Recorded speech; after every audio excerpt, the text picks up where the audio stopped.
والله اني صادق ولا هي مناورة.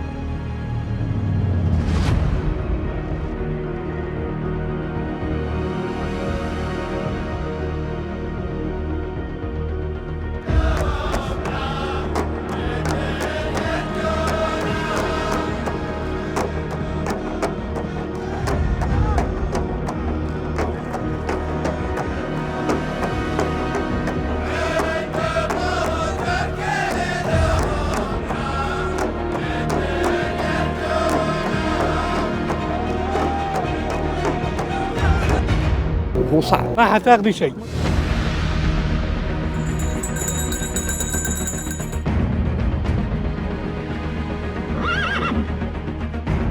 لازم يزعلون عشان يرضون ويصير الرضا فرحة.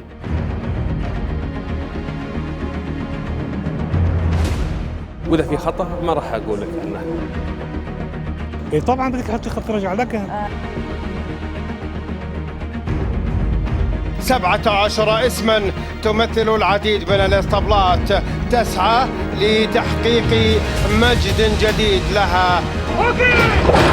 فتحت البوابات، بوابات التاريخ فتحت لمنافسة جياد عمر ال3 سنوات فأكثر بمختلف درجاتها. ولا زالت الصدارة في هذه اللحظة للضرس الذي يعود للصدارة. هنا الدخول الذي يأتي قويا من نجام الذي يحاول هنا، نجام من الخارج.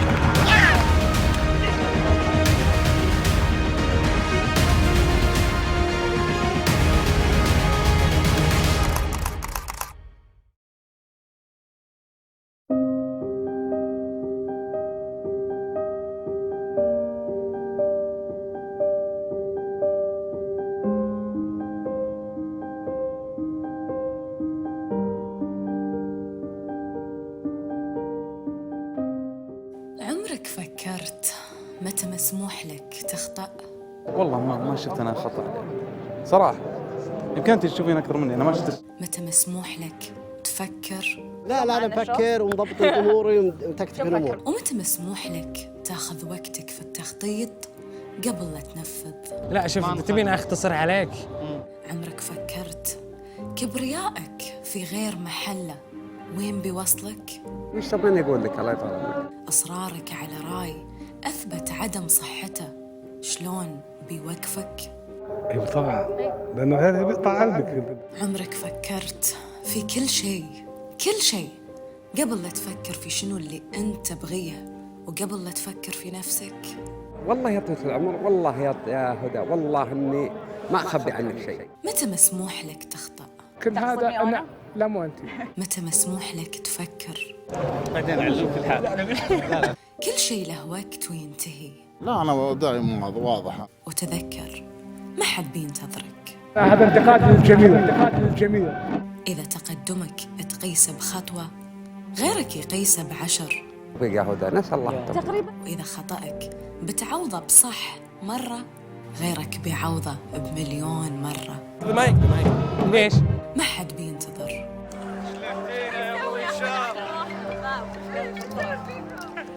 الكلام هذا اعطيتك اياه وخليه يروح. وببساطة لازم تعرف مرات مو مسموح لك تخطأ.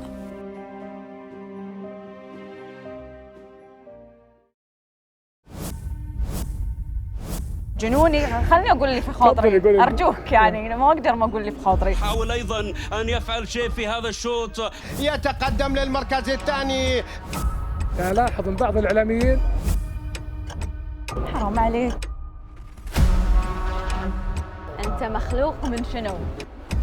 شوف انا قلت حق الاحمر اليوم، قلت لهم انتم اليوم تحتاجون الدعاء.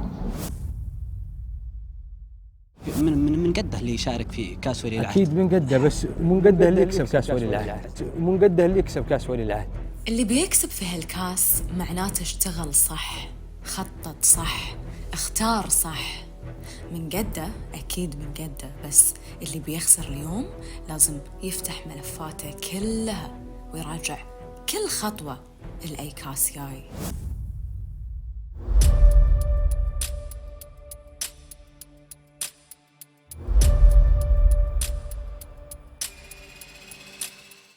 انا قلت لك خلي المستوى ترى قريب، ما في غريب. حسب نظرتي الأولية أنها متقاربة، فأي أحد يكسب في هالشوط ما هو غريب عليه. لكن أنا تهمني كلمة لكن. اليوم كاس ولي العهد، تعرفون يعني شنو؟ يعني ما في مكان لا نجامل ولا نعطي فرصة ولا حتى تفكر في خطأ. انا عديت لك كم راس كلها مستوى متقارب وكلها كفو انها تكسب.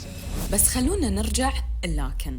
في أسماء كثيرة نشوفها تشريفية، وبتوافقوني اليوم لما أقول اليوم اللي بشوفهم وبتكلم عنهم هم اللي بيكون مكانهم واضح. مو على تشريفيه، سواء كسب ولا ما كسب هو تشريفي، حتى لو يكسب تشريفي. بس الشرف والله لا عز الله بالكاس. عز الله. أعطوني فرصة اليوم أقول اللي لازم ينقال. شفتوا كل هالأسماء؟ بتقولون لي متقاربة؟ بقول لكم لا، يمكن 1 2 3، بس الباقي لا. وبالذات في هالنوع من الأشواط لازم يكون عندنا قلب قوي، نرشح واحد وما نعطي للباقي مجال. بس نبتدي في من اليوم؟ هذا السؤال. تيبة الأبيض اليوم عن كاس الوفا زيادة آن الأوان. لحظة، بني حق آن الأوان، بس يمكن أول شيء لازم نقوله الأبيض اليوم عقب خسارة كاس الوفا يستحقون أن هم يكونون في مقدمة هاي الشوط، ولكن لو زلت أنا مترددة. والله شوف، التوفيق طبعا من الله سبحانه، ما أعرف شلون الأبيض يقدرون يحكمون الشوط، عرفت؟ بإذن الله. شلون؟ بإذن الله إن على عوايدهم، بإذن الله إنها بيضاء بإذن الله، لكن تعرف الخير ما أعرف، بس مو بس الخيل، الخيالة. Because they're changing all the jockeys with the important horses, and today you're with My Himma. No, no. I ride Which one? 18. You're riding who? That one. نهم. They changed. Yeah, he changed. Why? ليش عبد الله الفيروز دخل ضمن خطة الأبيض في آخر لحظة؟ هو من ضمن في آخر ثواني.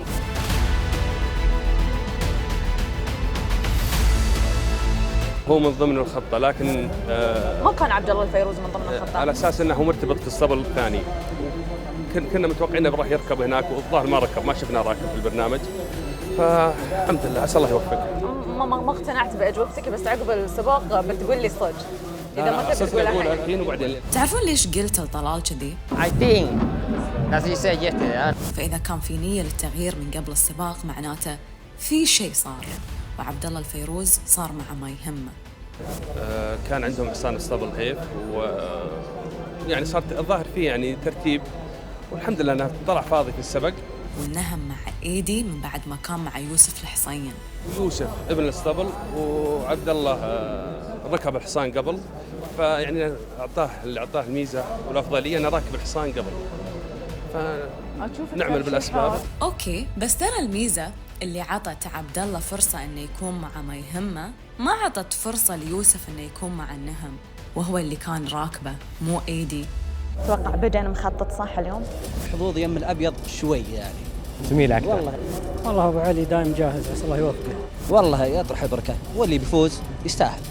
لين كل الخيل كلها عالية، وكلهم مشاركات ومشاركة في جروب 1، يعني مو بجروب 2 ولا جروب 3، يعني كلها مشاركة تشريفية. اللي بيشارك بحد ذاته اسم بطل. في هذه اللحظات فتحت البوابات على بركة الله تعالى، واندفعت مفتوح الدرجات على كأس سيدي ولي العهد لفئة الإنتاج الفئة الأولى، إنتاج عمر 3 سنوات فأكثر على مسافة 2400 متر. ذكرت الأبيض أول شيء لأنه ما أبغى أعيد الكلام اللي قلناه عن نفس الخيل في كاس الوفاء، بس إذا بفكر في بدن اليوم بقول شنو اللي طاف عليه في كاس الوفاء اليوم لازم ما يطوف عليه؟ والله هذه عاد تعرفين هذه امور فنيه زياده، ما عندنا والله خلفيه فيها. ما في اخطاء ان شاء الله، لكن الواحد يتعلم يوم بعد يوم، واذا في خطا ما راح اقول لك عنه، لكن عسى الله يوفق ان شاء الله. معهم قلبا وقالبا، اتمنى لهم ان الفوز زي واحد منا هو فوز للجميع. يوفق ان شاء الله. تقول لي عنه؟ لأن خطا خاص فينا ونحاول نحله بيننا. يعني كان في خطأ، وإذا هالخطأ بينحل اليوم لازم شنو يصير؟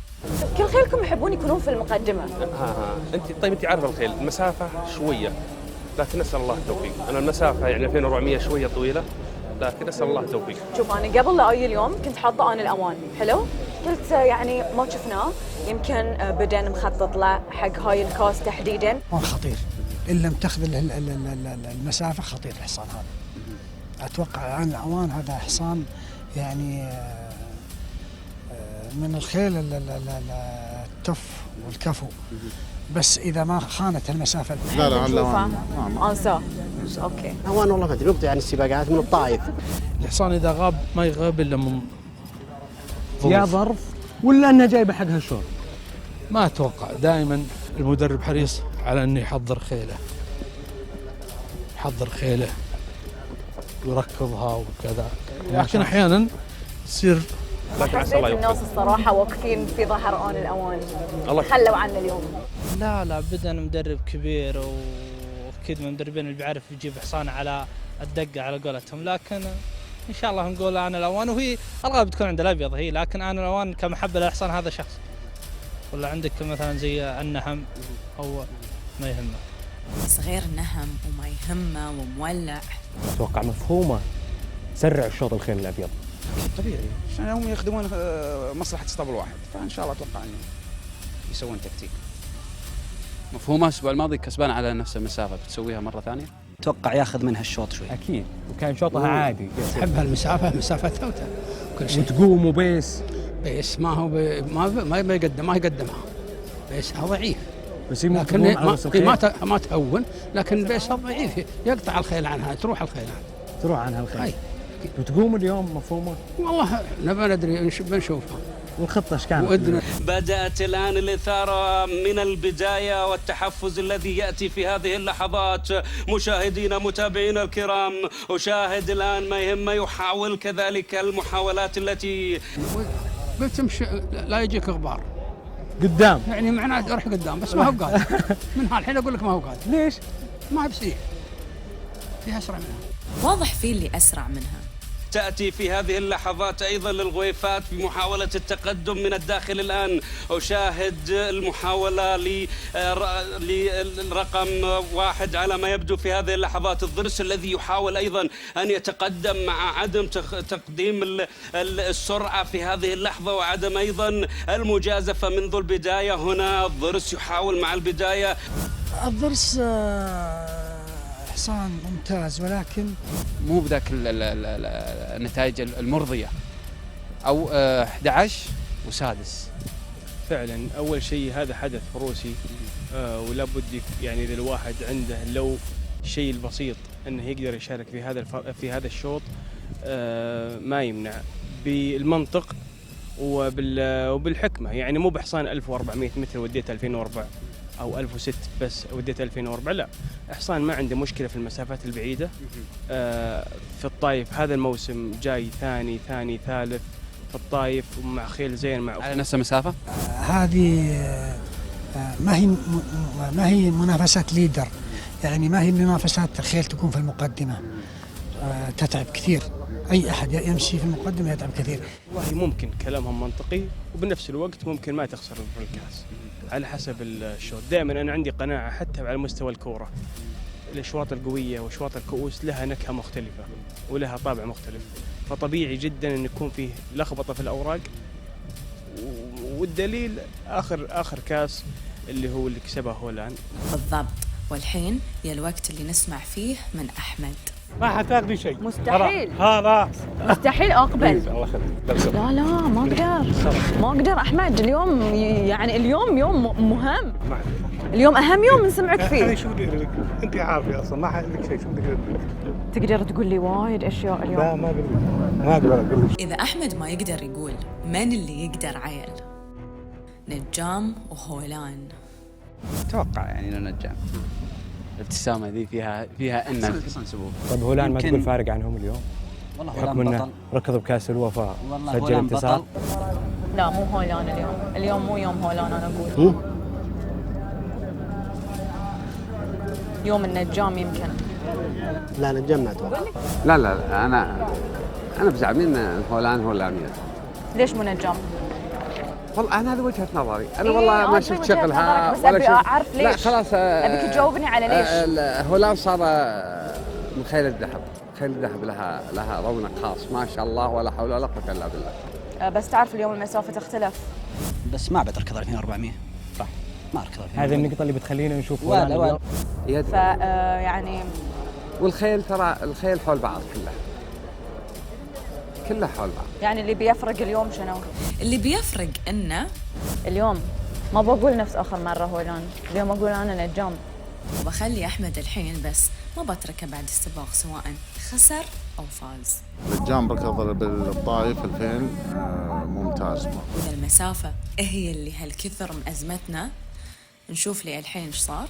المتابعة تأتي الآن للغويفات الذي يحاول أيضا مع الخيال أحمد الأزهري، وهنا أيضا نشاهد ما يهمه يحاول في المرتبة الثالثة في تقدم مستمر أيضا لفتح المجال أيضا للاسطبل الأبيض وإخوانه في الاسطبل الأبيض أيضا للتقدم في هذا الشوط. مشاهدينا متابعينا الكرام لم تبدأ الآن المنافسة الشرسة التي على ما يبدو في الدرجات الأولى من التنافس في هذه اللحظات. وانتم تسولفون عن الشوط على فكرة النشاص كمان. طريقة النشاص على الثاني. ايه النشاص من كل الخيل بشكل عام والله انهم اللي يفوز ما هو غريب. طريقة النشاص طبعا حصان زين ومؤدي الموسم ما شاء الله تبارك الله، مؤدي اداء طيب.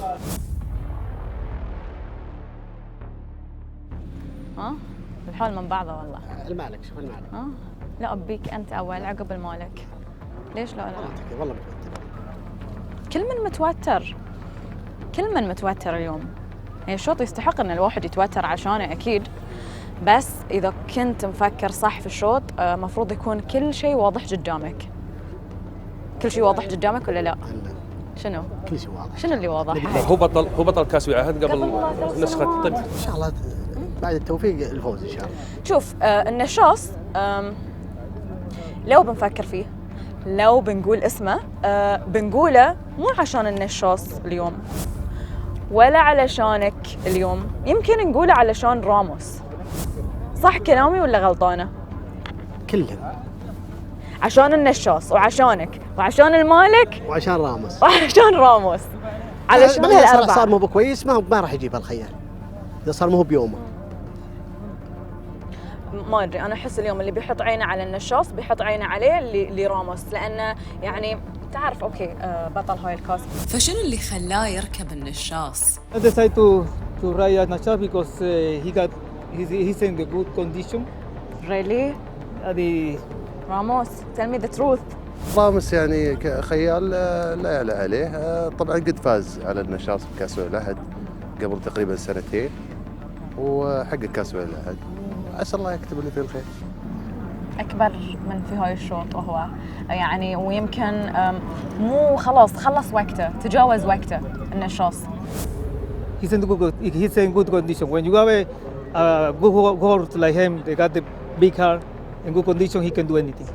ما عليه غبار، حصان مميز وحصان زين. والشوط الأخير فايز واحد. فايز واحد إيه، بس مو من الأحمر أكيد.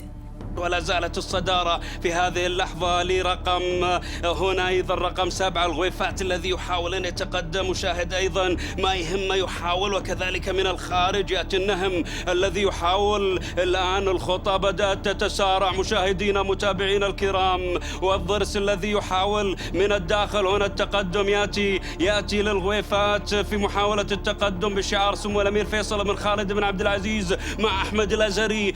ما أعرف إذا اللي بقوله صح ولا غلط، تقدر تصحح لي ولك يعني كامل الأحقية أن أنت تقول اللي تبيه. نعم أكيد. بس أحس أنه في شوط الإنتاج يمكن اليوم الأحمر يحتاج معجزة عشان يفوز، يحتاج معجزة عشان يفوز. ما حضر بالأسماء القوية الأحمر؟ نعم تقريبا، ولا عنده هو خيل ما يحتاج الأحمر من أكبر اسطبلات. ما أظن كان في أسماء خيل أقوى المفروض تدخل. You told huh? Yeah. You said that to who? I said to Abdullah Mushraf. You agree? يا لطيف يا لطيف. إيه. أقسم بالله إنه حاطين الكاسين هون. لا مستحيل. والله الأحمر ما يحتاج معجزة، يحتاج توفيق الله سبحانه. ليش الأحمر اليوم ما يحتاج معجزة عشان يفوز؟ حاول تقنعني شوي. ما عمرنا اتكلنا على معجزات ولا عمرنا اتكلنا على إننا نتكل على الله سبحانه وتعالى. حلاف، الدروازة، خنباري ولا غويفات؟ نسأل الله التوفيق لهم. اللي اليوم أنت معول عليه من؟ والله كلها إن شاء الله كلها طيبة إن شاء الله. لا ما بتقول لي كلها طيبة. والله إني صادق، ولا هي مناورة، لا والله مي مناورة. أبي تقول لي اللي في الحقيقة في عقلك كعبد الله مشرف كمجرب تفكر فيه اليوم. لا الشوط صعب عبد الله. لا اللي أنا أفكر فيه نقول الله يا كريم، هو صعب أكيد إنه صعب. مو بس صعب، بالنسبة لي كان للأحمر شبه مستحيل. ونعم بالله. حلاف بطيء وصيف النسخة الماضية. واحد. امشي. ما بعد طلع لي هنا واحد. ما شارك إلا مشاركة واحدة هالموسم. بس أبو سلطان دامي ما شفته بكاس الوفا بقول اليوم خطير. لا حلاف مو مستوى الصراحة هاي السباق. أنت بتقولي أنت لا لو بده يركض زي معاه ما هي الخيل كلها هي بطل. خذ الكلام. انت شفته وشفت سباقه بيركض نفس العام؟ ما بيركض نفس العام. لا نقول ان شاء الله ان الله يجيبه على مستوى الحدث. الله كريم. حلاف كان زين واحسن خيل. كان زين بس ممكن يرجع، هذه خيل يعني دائما البطل يعني يغيب ويحضر.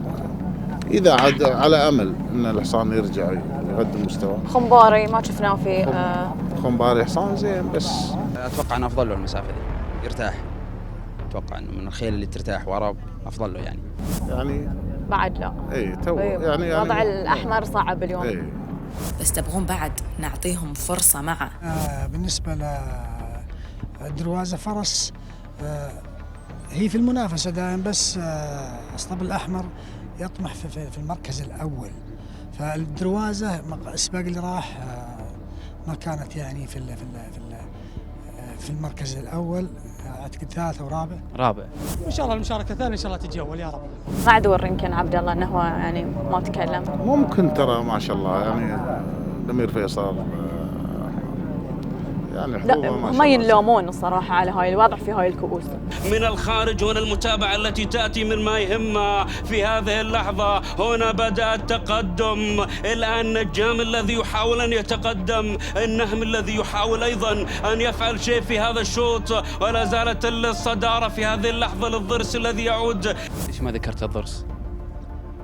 الضرس برضه كويس الله يبارك فيه، بس أنا أشوف اللي بيقوم بيحترق اليوم يعني. هل احنا بنحرق بعض قدام انا والخيل اللي بتقوم قدام؟ لو تلاحظ ترى في خيل نخبه بتمشي قريب جدا. اللي جربوه للحين فعلا نخبه، بس شوفوا احنا وصلنا وين وهو لحين. يعني نقول اللي يطلع في راس الخيل ممكن صعبه جدا صعبه. ممكن يخسر الشوط. اكيد بيروح قدام اكيد بيخسر الشوط. ما يا خيل نخبه، وين ابغى؟ معليش خلينا نكون منطقيين شوي. حصاني ما هو فارض، فهمت الفكره؟ لو جيت وسط الخيل 7 8 9 نعمه. اذا وزنت ابرك اذا كسبت ما هو بترى على فكره. واتمنى اني اكسبه بكره نشوف الحلقه. ما هو بتقليل حصاني، ترى حصاني حتى توليده اخوه من امه التوباد، خيل دعس 2004 وكسبانه، وحصان يدعس ال 2000 متقن لل 2000، بس مهما كان اليوم محك. لا اكيد اللي بيروح قدام ما في مجال، مستحيل احد يكسب 2004. هذا شوط تكتيكي مو شوط عادي. يواصل ولا؟ للصدارة هنا الدخول الذي يأتي قويا من نجام الذي يحاول هنا. النجام ولا؟ نجام من الخارج، أشاهد أيضا المحاولات التي تأتي ما يهم نجام، يأتي ما يهم، يحاول أن يفعل شيء. نجام يأتي هنا، نجام مع محمد إدهام يخطف الصدارة. المحاولات التي تأتي في هذه اللحظات أيضا لما يهم، والضرس الذي يحاول من الداخل، الضرس يحاول الضرس يحاول. مشاهدينا متابعينا الكرام، نجام أنت مخلوق من شنو؟ من ايه؟ من طين كلياتنا. مخلوق من شنو؟ عقلك مخلوق من شنو؟ ليه؟ خير ان شاء الله. ايه ليش؟ لمليون شيء. هو صح انا قلت لك نجام قبل الشوط، اوكي؟ قلت لك اوكي. ايه وانت قلت لي اوكي. وصار اللي قلنا انا وانت. لكن لا اعتقد ان اليوم شوط نجام صعب اقول عنه شوط تكتيكي بحت، صعب اقول عنه انه هو شوط فاز فيه نجام لأنه فقط نجام قوي. صعب أقول إن اللي صار في كاس الوفا ما أثر على اليوم. يعني أنا لما اليوم أشوف اسطبل سعود بن سلمان في هاي الشوط، بطالع الشوط بس بطالع قبل اللي صار في كاس الوفا. صح كلامي ولا أنا غلطانة؟ أنا شو قلت لك هذيك اليوم؟ يوم كاس المغنى قلت لي إنه له زمان نرتاح. لا أنا أشوف أنها كل كاس له ظروفه، له مسافته. في خيل راحت كاس الوفا ممكن في كاس سمو سيدي ولي العهد ما تأدي، لأنها ما تروح 2400، تروح 2000 وبس. لكن هذا مو معناته أن هولان ما أدى. أعتقد أن اسطبل سعود بن سلمان كانوا أذكياء بما فيه الكفاية أن يجهزون هولان حق كاس الوفا ويفوز، وأن يكون نجام في المركز السادس. واليوم نجام مع محمد الدهام وهولان مع أليكس. هولان أدى اللي عليه، لكن الشوط صار كذا، يعني الشوط خدم المسافة، خدم نجام أكثر. وحنا يوم نحط مثلا اثنين ما نقول مثلا الخيال أنت تراك مثلا باس ميكر وأنت، لا نقول كلكم اثنين رايحين مكس، ما عندنا أنت باس ميكر. ما في أحد يخدم الثاني. لا في المسافات البعيدة هذه لا. يعني ما أنا أشوف أنك أنت مخدوم في الشوط، يعني في الشوط في خير بتكون قدامك. صح. وغير كذا يعني في كل شوط ظروف. اي بالضبط. قبل الشوط ليش انا اقول لك ارجع اقول لك كاس الوفا صحيح ما كانوا شوطين مختلفين، بس من بعد كاس الوفا الناس حطت عينها على هولان حلو. مع ان اللي قدمه نجام في كاس الوفا ما كان يعني سيء، يا مركز سادس وكان اداء حلو وكل شيء، يمكن هو اللي جهزه حق هاي الشوط. فانت قبل الشوط حطيت عينك على هولان ولا عرفت قبل الشوط انه نجام؟ لا إن عرفت، لا لأن هذا شوط وإنتاج، وشوط الإنتاج وحتى المستورد هذه خيل ما تقدر تقول هذا بيكسب. ممكن واحد يكون مرشح يجيهم ما يجي ظرف ما يركض زين. أما نجام وهولان احنا لو حطيناه في الشوط ما نحطه على أساس إن نقول هذا بيكسب وهذا بيكسب، احنا نحطه ونتوكل على الله، هي كلها بأمر الله. لكن أتوقع أن المسافة ممكن تخدم خيل أو نجام. اللي أتوقع اللي أثر عليه في كأس الوفاء أنه ما ركبنا مركاب، ما كان جاهز، كان أول مركاب. والعادة الخيل اللي صارت واقفة مثلا شهرين أو 3 شهور ما ركبت ما تعطيك أداءها المطلوب. وهو يمكن ترى أنا اللي قلت لأحمد خل النجام لا تركبه، لأني ما كنت عامل حساب التأخر هذا. يعني أتوقع أن في مسافة يعني بسيطة، بس في خيل كذا يعني تحب أنها تأخذ مركاب قبل بعدين تروح الشوط المهم اللي فوتو فينش. يعني كنت تبي من نجام إنه يؤدي أفضل من فوتو فينش أو يواصل؟ أنا لا عارف إنه هذا بيركض. تعرف إنه هو يروح قدام؟ إيه بس وعارف لأنه ما قدر يروح قدام. ليش؟ لأنه الشوط سريع، مريح. الشوط مو وايد سريع أحمد، شوط سريع، شوط بطيء، مو بهاي السرعة يعني كان. يعني يمكن ما كان له طريق فيها. انا ما حسيت ان الشوط كان سريع، حسيته نوعا ما بطيء وما كنت عارفه اذا انت كنت قايل حق محمد الدهام قبل الشوط انه يحط عينه على الضرس، لانه يمكن ترى لو شكه خسر ترى نجام. انا قايل لأليكس ما قايل لدهام، لانه انا قايل لدهام انت تمشي من عند 1004 وعليك من احد. فعلا ما شفت احد؟ ايه. وانت رايح محمد؟ بس علي بن حساني وشوف رتم الشوط يعني بس. شوف وانت رايح محمد شفت الضرس، كنت تقول هاي الحين بيوقف وتفاجأت في الاخير انه هو ما وقف. منطقيا 100%، بس انه حصان اليوم احنا قايلين له من 1200 امشي. رتم الشوط فاده اليوم، اتحكم في الشوط. من 1200 امشي، ما هو مشكله، السلم ما مشى 1200، من 1000 امشي ما مشى.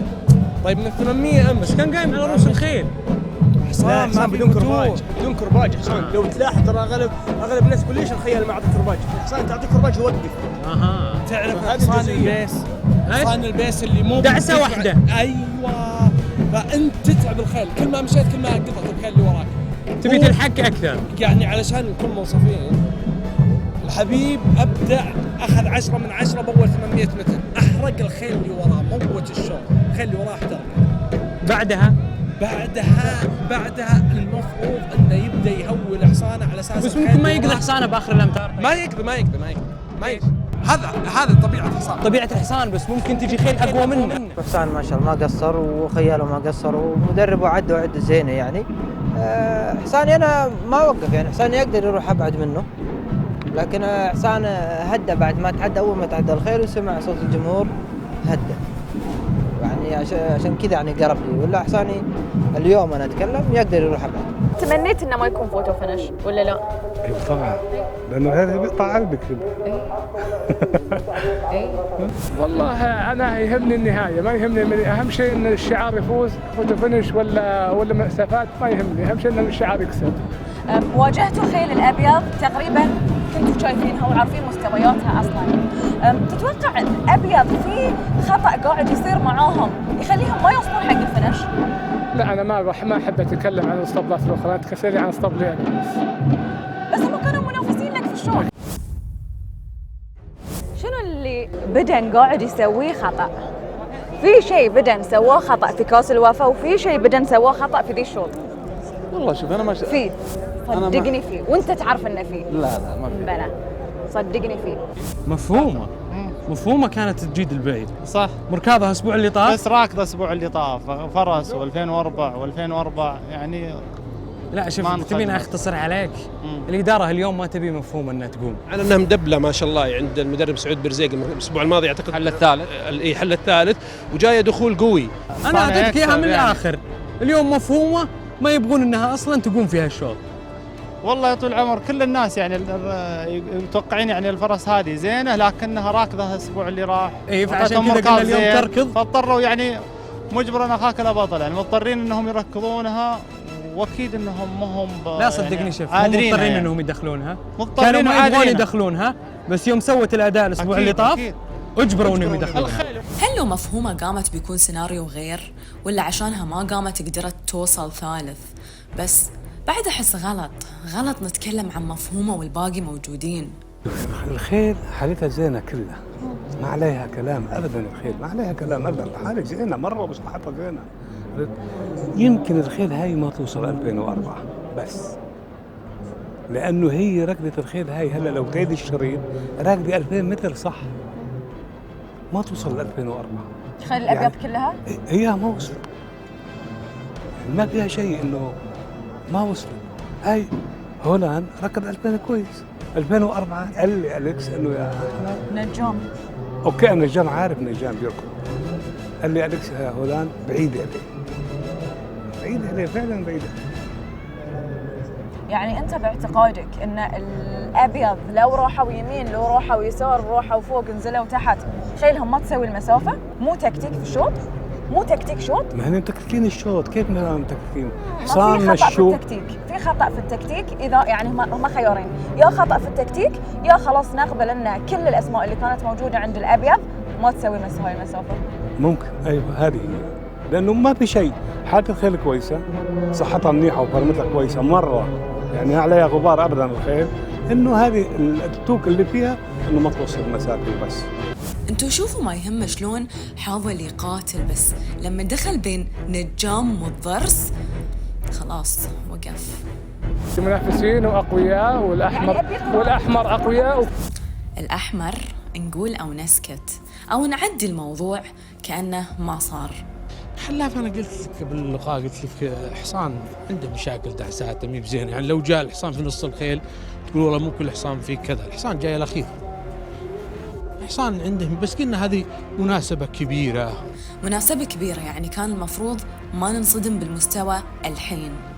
وهي ما وقفت على حلاف ترى، بس بالنسبه لي ما في اخطاء اقدر احللها الحين مع الباقين، خصوصا مع النشاص. وقدام الخيل كلها ما لقى لها درب، ما لقى لها درب نهائيا، صار يبي له شغل عشان يمشي.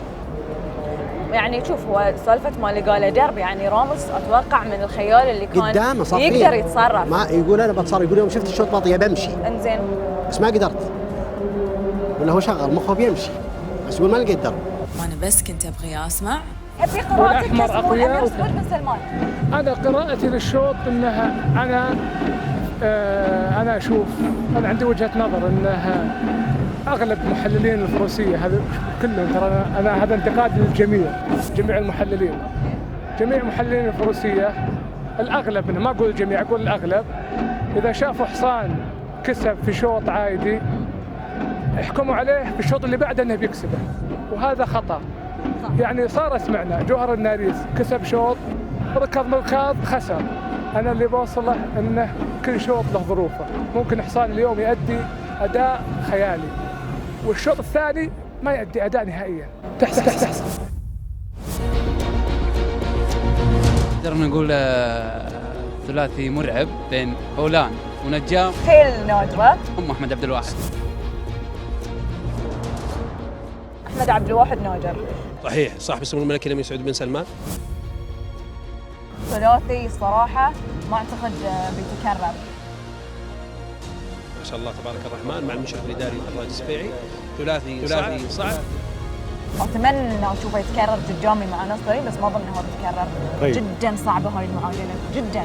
الضرس الذي يحاول من الداخل، الضرس يحاول الضرس يحاول. مشاهدينا متابعينا الكرام، ونجام على ما يبدو هو البطل المنتصر في هذا الشوط.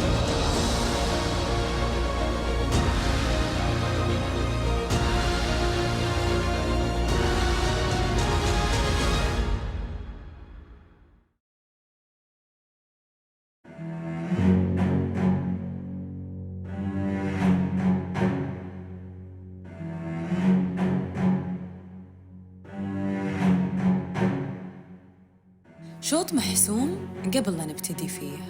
لا طبعا. إيه؟ لو كان ما حد سجل لا والله لا، متوكلين على الله يطيش الامور ونقول يا رب.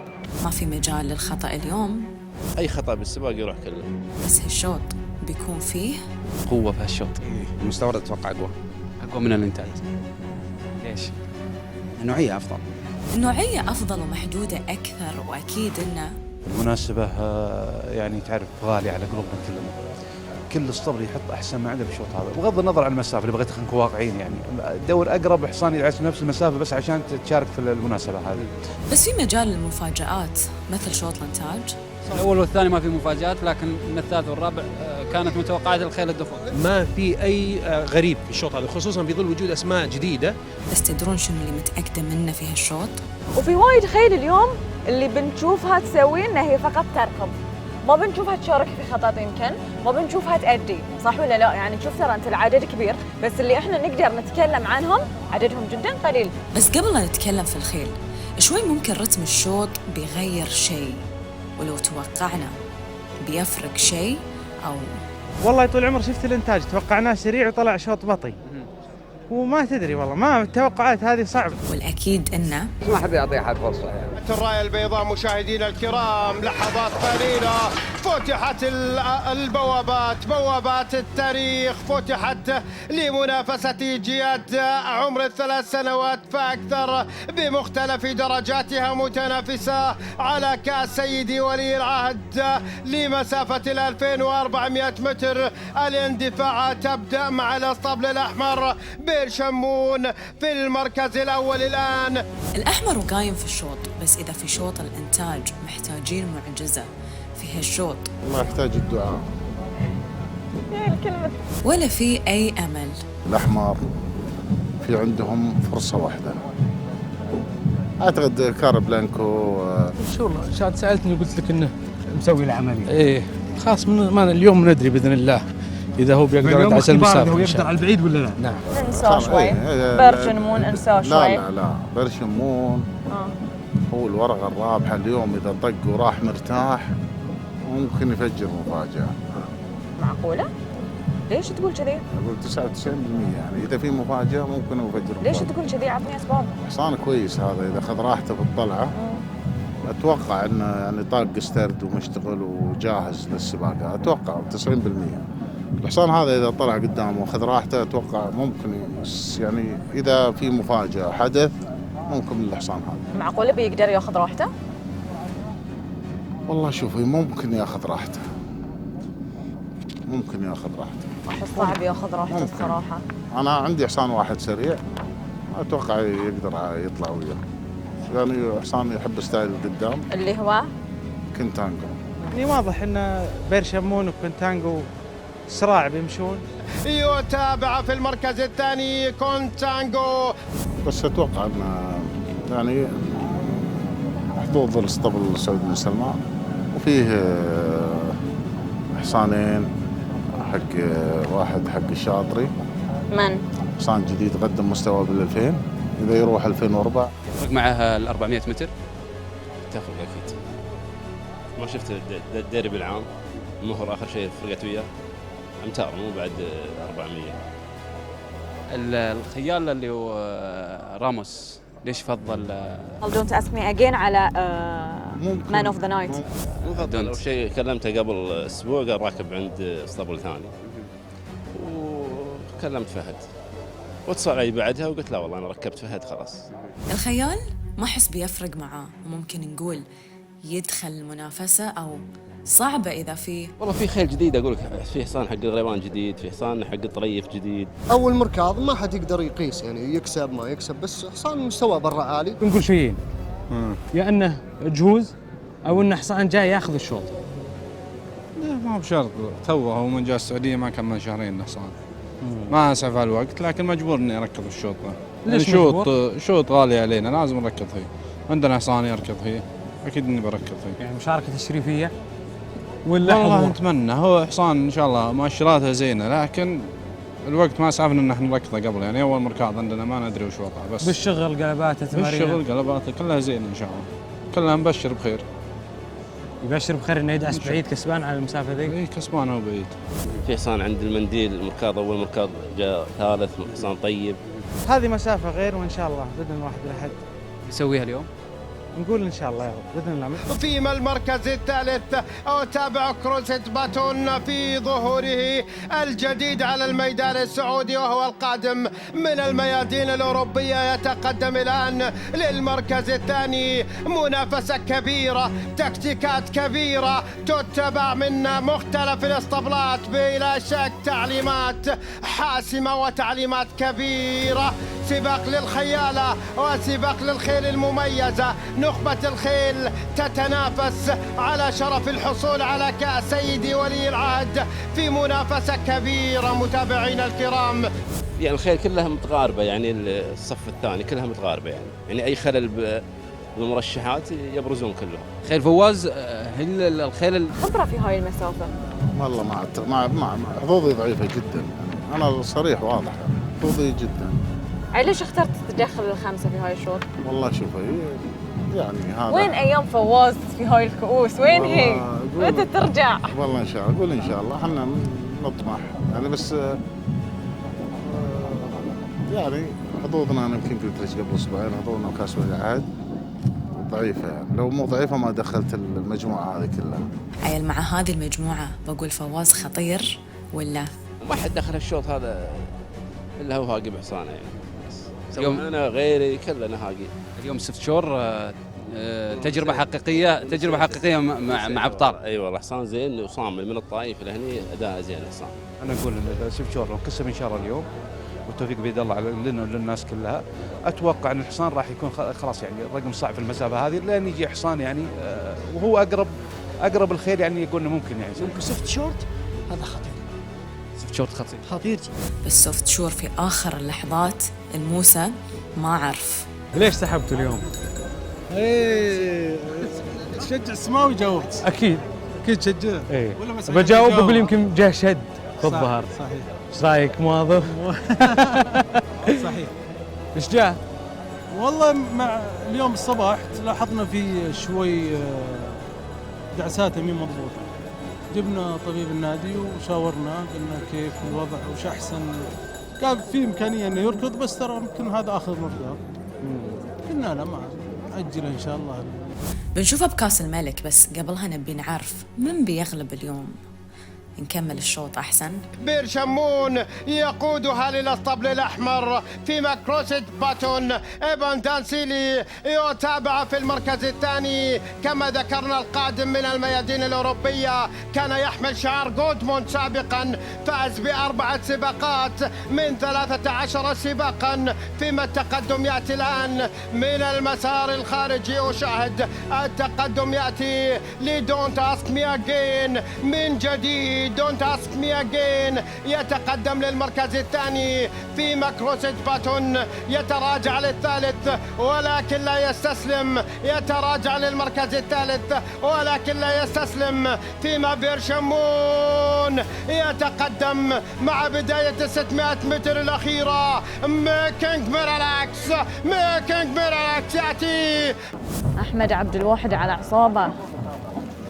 أحمد حصان مرشح، هو الفيفورت في الشوط. في المستورد؟ المستورد. اوكي، اذا ساعدني نقول اليوم يوم صعب ان احنا نقول ماكينج ميراكلس بروحه والباقي نسولف عنهم بروحهم. والله شوفي، لا هو فارق عن الخيل الله يبارك فيه. فارق بش كثر يعني قدم عرض شو في 2000 حصان بين للناس انه حصان مستعد للبطوله، حصان يعشق المسافه هذه اكثر الخيل كلها. يعني اتوقع حظوظه في الكاس فارقه عن الخيل الباقي. يلا في شيء مضمون عرضنا حصان ممتاز.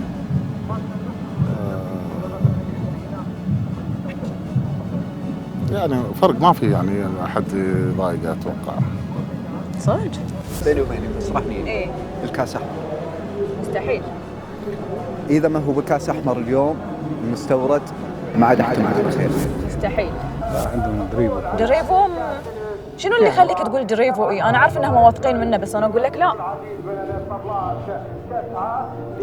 احنا بنقول ان شاء الله. دريفو بس استردت 18 هو اللي ضايقني شوي. وتحسه فعلا دريفو مستوى خيل هاي الكاس؟ والله ان شاء الله هو متحسن ان شاء الله.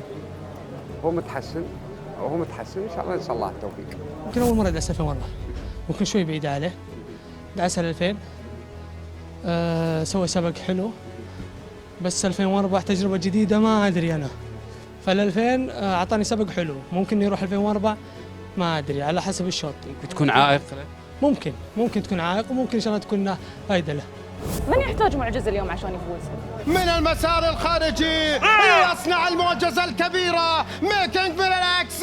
من المسار الخارجي يتقدم بقوة، وديريفو أيضا قادم ديريفو، فيما ميكينج ميرلاكس يتقدم بشعار الأمير سعود بن سلمان بن عبد العزيز.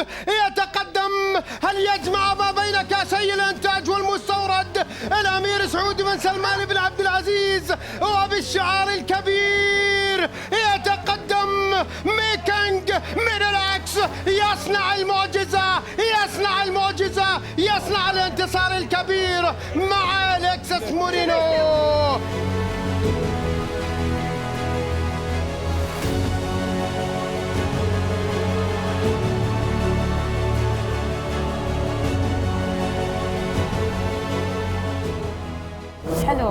بطل مرتين صح؟ صح ولا لا؟ كيف يعني حلو ان تكون بطل مرتين في نفس اليوم. الحمد لله، هذا من فضل الله علينا ومعطينا اكثر من احنا نستاهل. بس قول لي قبل الشوط ماكينج ميراكلس ما كان مضمون بالنسبه لك؟ كيف؟ ماكينج ميراكلس فوزه ما كان شبه مضمون بالنسبه لك؟ لا مضمون لي، ليش ما؟ الحمد لله. الحمد لله. ماكينج ميراكلس كان شوط شبه مضمون لاسطبل. لا قولي ما شاء الله عاد مره صدق. هذه عاد قولي ما شاء الله. طيب اقول ما شاء الله بعد شوطين يعني ما نقدر نقول شيء، نسكت ما نقدر نعلق يعني. يمكن هاي الوقت اللي نقدر نقول فيه اسطبل الامير سعود بن سلمان من عالم اخر. يعني اختصر مسافه 60 سنه، حرفيا 60 سنه. في اسطبلات عندها مزارع منشأة من 60 و70 و80 سنه، اليوم اختصرها وبين انه ما هو دائما بالعمر، العمر له دور، نهج الاسطبل له دور، الخبره لها دور، لكن اليوم اثبت انه كيف انت تفكر كيف تختصر المسافات تقدر، بالذات بالخيل وسباقاتها. اختصر. اجيب لي حصان واحد بطل؟ اختصر. انا اجمع واجلس اشتري وبعدين انا اضيع مدربي، اضيع مشغليني، اضيع جهدي على غير فائده. بالضبط. لما اجيب لي حصان واحد بطل ما شاء الله تبارك الله، تيجي تصور بالكاس الكبير. اذا الامير سعود بن سلمان سوى نظريه الخيل، يعني ما الخيل ما هي مزايا نبل تجيب 20، يجيب لك حصان واحد والكسبان واحد. انا بعد عندي انتقاد، لانه انا لاحظ ان بعض المحللين يقولون لك الاسطبل الفلاني والاسطبل الفلاني.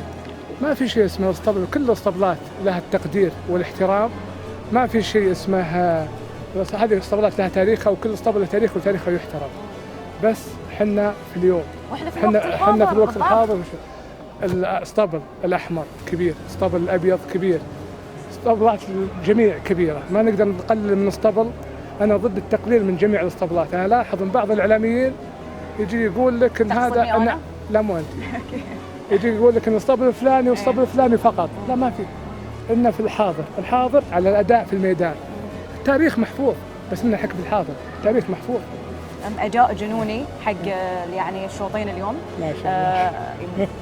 اداء جنوني، خليني اقول اللي في خاطري ارجوك، يعني ما اقدر ما اقول اللي في خاطري. اداء خرافي جنوني، يعني يمكن اشياء ما تعودنا نشوفها في سباقات مثل هاي السباقات، خصوصا انه يعني شوطين ورا بعض انتاج مستورد.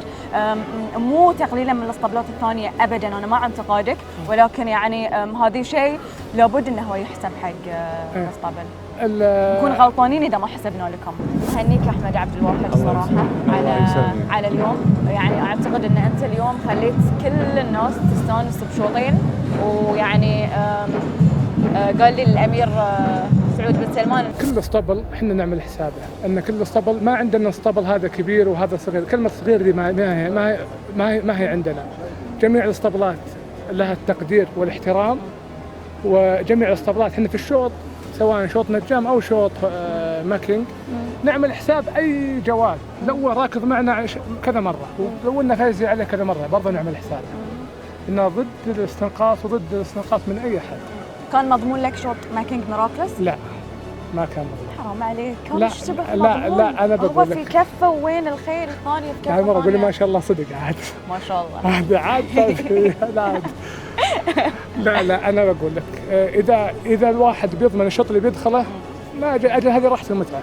لازم تدخل الشوط وانت ما انت متوقع، هذه لها متعه ثانيه.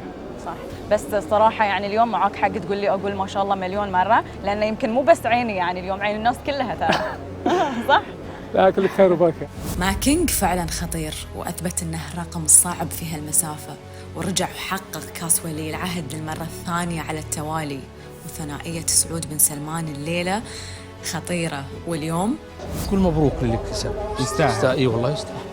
جداره، سبق ممتاز وحسب التوقعات والترشيحات. هذا المرشح بطل النسخه الاولى، ما في غرابه. ونستغرب ان ما شفنا كاربلانكو اليوم. كاربلانكو احنا حكينا قلنا لك 2004 علامه استفهام، وانت شفته كان ماشي كويس لين هنا صح؟ مشى ل 2000 متر ممتاز، من 2200 شفته كان يتراجع صح ولا لا؟ كان صح. يمشي ثالث. هذا الكلام اللي قلته لك قبل اسبوعين يوم اقول لك الحلق عملية الحلق دائما عليه علامة استفهام لراحة من البعيد. تضر الحصان. يعني ما خلاص المكان اللي ياخذ فيه حصان النفس الهواء مجرى الهواء بدل ما كان ياخذ مثلا 100% صار ياخذ 60%. هذه تضر هاي كثير. نسبة الأكسجين اللي تدخل على جسمه أقل من اللي يفترض أنها تدخل. فنقول كهرباء نكون نشوف على المسافات القريبة خلاص ولا؟ أتوقع أن عقب اليوم أتوقع أن الرئيس التنفيذي بنجلس معه ونشوف ايش رايه، ولكن اتوقع انه خلاص بنرجع للمسافات القريبه. بس ماكينج اليوم يصير نقول قريب وما كان خطير عليه؟ لا بسم الله عليه، تشوف حصان اصلا ماشي من ال600 ما درى عن الخيل، ما حسب حسابه. مرتاح حرام. اليكس يشوف اللي جنبه. الله يستر عليه ما شاء الله تبارك الله. لا حصان بسم الله عليه يعني فوقاني، ان شاء الله انه يمثلنا كاس السعوديه. دريفو ويا ثاني، وبعد ما قعدت اراجع اشوف ايش صار وايش ما صار، ومن اللي دخل ميزان ومن اللي ما دخل. بس يعني يوم شفت النتائج تبي تقول لي ان اليوم مكانك كان صح؟ والله الحمد لله ثاني وثالث تعتبر نتيجة زينة. الخيل اللي قدامي خيل زينة يعني كلها ريتات أعلى من ريتات خيل. بالضبط يعني فواز انت يعني الحمد لله ركضت الخيل ممتازة. بديت رجع وهي فترة من خيال الراسين هذولي ما واحد ما لقى طريق والثاني كان يمشي دخل 400 آخر ناس. من اللي ما لقى طريق؟ لويس على ستار فوز ما لقى طريق ب 200. هو اركتيك ساوند يا ثالث صح؟ اركتيك ساوند كان داخل 400 آخر ناس ترى عندنا بعيد ورا الخيل، وكان المفروض انه من الخيال يقرب شوي. لكن الحمد لله يعني انا اقول يعني اللي قدامهم اقدر يعني اللي يسمونه يعني هم مرشحين. حصان الامير سعود ما شاء الله تفضل طارق على الخير. هي يعني اصلا خلى في خط اخر وفي عالم اخر ويعني سباق اخر، بس يعني خلنا في المجموعه اللي كانت عقبه. المجموعه اللي كانت عقبه تعتقد انه كان في خيل غير الخيل اللي يات في البليس كان المفروض نشوف مكانها هني، ولا الخيل بالضبط يات صح على مستوياتها؟ احنا توقعنا انه راح يصير ثاني ثالث بس. وش اللي اخلف توقعات؟ رتم الشوط ولا رامس طلع بدري؟ رامس بدري ومو بدري. انا اتوقع انه استعجل رامس شوي، لان حصان يجي دخول ظني انه مشى بدري. يمكن لو طلع بدري شوي. اول مره يركب الحصان وان شاء الله متاملين خير فيه. يعني لو متاخر شوي ممكن يجي ازين؟ شوي متاخر شوي لانه هو مسكها شوي. عز الله. يعني نشوفه باخر امتار حصان. تابع الشوط ما شاء الله وشايف الحصان وحط عينك على الحصان. الحمد لله. يعني اخر امتار خلص اللي عنده. المفروض يجي المفروض كان بالثالث ثابت.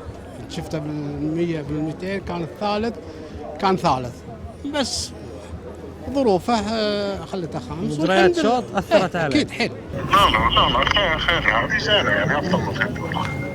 اللي وراها الخيل اللي وراها افضل من الخيل اللي وراها. يعني مكانها طبيعي يعني مكانها هذا وقلنا يعني اركد ساوند لو ما تاخر شوي ممكن ياخذ نتيجه افضل من النتيجه هذه. ممكن يدخل على دريفو؟ ممكن. لان احنا شفنا ترى دريفو ما كان وايد مرتاح. عند 1200 شغينا عند 1200. ايه. ورا الخيل يمكن 10 اطوار او 20. ايه. وحتى دريفو ما كان يعني بالمستوى اللي انا يعني اقدر اقول فيه انه لا ما حد بيدخل عليه، عشان كذي قلت لك انه يعني اركتيك ساوند كان ترى ممكن يدخل على دريفو. اي لو اركتيك ساوند يعني ما كان متاخر التاخير هذا الخيار وطبع تطبيحه كبيره من برا كان يعني اخذ المركز الثاني. وهذه الخيل نفسها العام اركتيك ساوند ترى جاي ثاني في كاس الولي عهد خلف الحصان. اوكي عيل كان ممكن يكون مكانه صج ثاني لو ما حصل. ايوه الحمد لله يعني النتيجه هذه شغلات، لكن الحمد لله انا راضي عن الخير يعني اليوم اداء يعني اللي كسب يستحق صراحه. كنت اذا اخذنا الجامعه الكوس كلها عند سعود بن سلمان. لان المستورد الله يبارك فيه يستريح. ما كينج ميراكلس هو هو المرشح له. اكيد ما شاء الله حصان حتى في ال200 راهي ما شاء الله عليه. في ال600 ما شاء الله تبارك الرحمن قدم نفسه. والله حصان مستوى وشكل الله يبارك فيه، يعني من السنه اللي فاتت تبين حصان الله. والسنه ذي جاي ازين ما شاء الله. ما شاء الله ركض 2000 كسب الله يبارك فيه، واليوم والجاي بتشوف احسن. الله يبارك له حصان والحاله في الشوط. والله الحمد لله ان ال600 ممسوك الحمد لله. مرتاح ال400 جو الحمد لله. سام بطل ما شاء الله تبارك الرحمن. انا مره انبسطت انه يعني فاز، وانا صراحه جايه عشان يعني الفوز العظيم يعني مره انبسطت.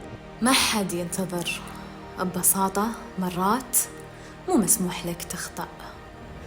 هالأيام تعلمنا وايد أشياء، وكل ما كنت أكبر كل ما طلبنا منك أكثر. في النهاية كل ما زاد الكلام تأكد أنك واضح وموجود، مو العكس. فالنهايات ليست إلا بدايات، ولكل سباق بداية أخرى عند أهل الخيل.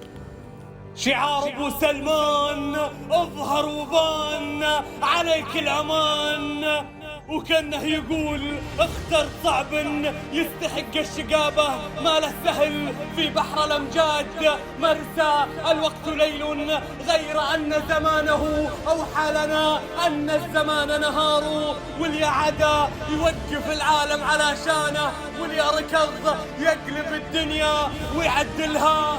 شو اللي تريده الكاس اللي يريدك، مو انت اللي تريده. وش عاد اكثر جمع كاسين في يوم، ثالث البطولات الكبرى هذا الموسم والثانية في هذا المساء، والثانية على التوالي على كاس ولي العهد. ألف مبروك لسمو الأمير سعود بن سلمان بن عبد العزيز هذا الانتصار، ألف مبروك.